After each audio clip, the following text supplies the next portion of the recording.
उत्तर प्रदेश में 5वें फेज का चुनाव शुरू हो गया है और इस समय बाराबंकी की सदर सीट पर हैं। हमारे साथ मौजूद है कांग्रेस के वरिष्ठ नेता हैं पीएल पुनिया जी और मैनिफेस्टो कमेटी के मेंबर भी हैं और साथ साथ कैंपेनिंग उसके भी। आप इस समय वोट डालने आए, आपने वोट डाल दिया, किस तरीके से पहले देखते हैं, बता दीजिए। देखिए, वोट डालना एक अधिकार भी है और एक कर्तव्य भी है। मुझे अधिकार है कि अपना जनप्रतिनिधि चुनने में मेरी भूमिका बने और दायित्व इसलिए है कि सबको वोट डालना चाहिए और जो इलेक्शन चुनाव वो प्रजातंत्र का उत्सव है। इस उत्सव में सभी को हिस्सेदारी होनी चाहिए। तो ये ज़रूरी है और सभी को वोट इसलिए डालना चाहिए ताकि सही प्रतिनिधि चुन के आ सके। कांग्रेस से आपके बेटे भी जैतपुर सीट से लड़ रहे हैं, तनुज पुनिया जी, क्या कहेंगे, कितना आपको लगता है कि जीत से आश्वस्त हैं उनकी आप? बाराबंकी के जैतपुर विधानसभा से तनुज पुनिया चुनाव लड़ रहे हैं, जो मेरे सुपुत्र हैं और उन्होंने 5 साल तक निरंतर लोगों के बीच में रह के मेहनत की है। बाकी किसी भी कैंडिडेट को कोई कैंडिडेट इस तरह से नहीं कर पाया और बाकी अनेक जो मुद्दे हैं जो इसमें सरकार के खिलाफ हैं उनको उन्होंने बहुत ही कठोरता मजबूती के साथ में उनको उठाया है। और जो मुद्दे, छोटे जानवर का मुद्दा है, महंगाई का मुद्दा है, बेरोजगारी का मुद्दा है, लॉ एंड ऑर्डर इतना ख़राब है उसका मुद्दा है, विकास कहीं दिखाई नहीं देता वही मुद्दा है। और जो समाजवादी पार्टी है वो जब भी आती है तो गुंडागर्दी एकदम साथ आती है और भाई भतीजावाद चरम सीमा पर उनके रहता है और भारतीय बहुजन समाज पार्टी तो कहीं दिखाई नहीं देती।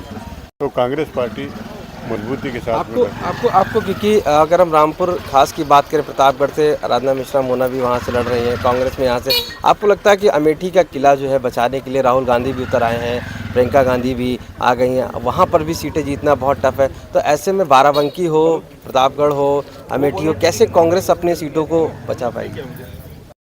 देखिए, कांग्रेस पार्टी अपनी सभी सीटों को बचाएगी और अमेठी से भी बहुत अच्छा आप करेंगे और सभी सीटों पर कांग्रेस पार्टी की मजबूती के साथ में वहाँ पर चुनाव लड़ा है और जीतेंगी, हर हालत में जीतेंगी, कोई शक शुबे की कोई बात नहीं है।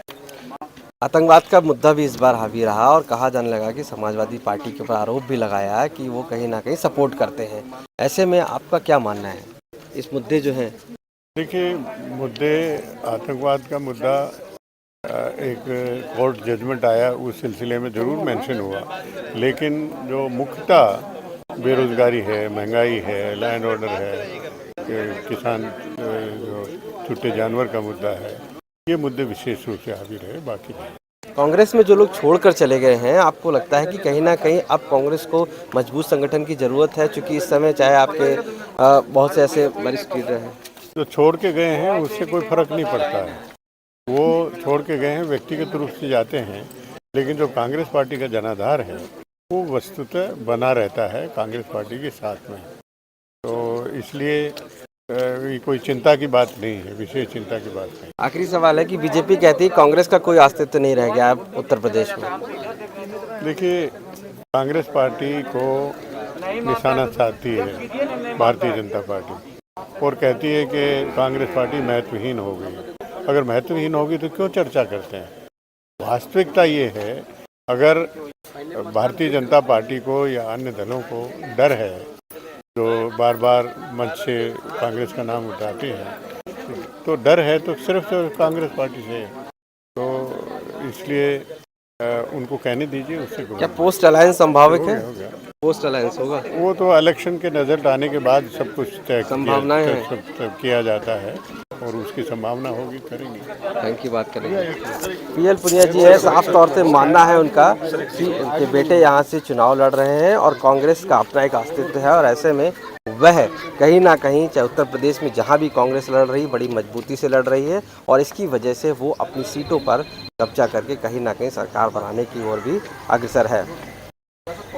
बाराबंकी से आशीष श्रीवास्तव, आज तक।